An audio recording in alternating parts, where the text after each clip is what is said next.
Hi, my name's Keenan. I've been doing yoga since 2001. In fact, I discovered yoga, or yoga discovered me back then. And ever since, I've been pretty much sharing all that I could in way of yoga philosophy and my experiences of yoga.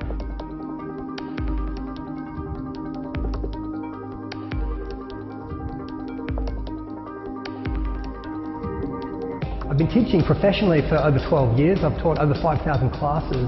And for me, yoga is more than just the stretching. Obviously, you know, there's so much more to it. For me, it's about the love, the aspect of union, connection, but also, in a more relative sense, I guess it's about creating a cessation of the mind. I'm really excited to announce that I'm actually going to be participating more here at Flex Hot Yoga. So if you're interested in learning more about, you know, the depth and the essence of yoga, then please come to my classes and my workshops, and I really look forward to meeting you. Thanks and namaste.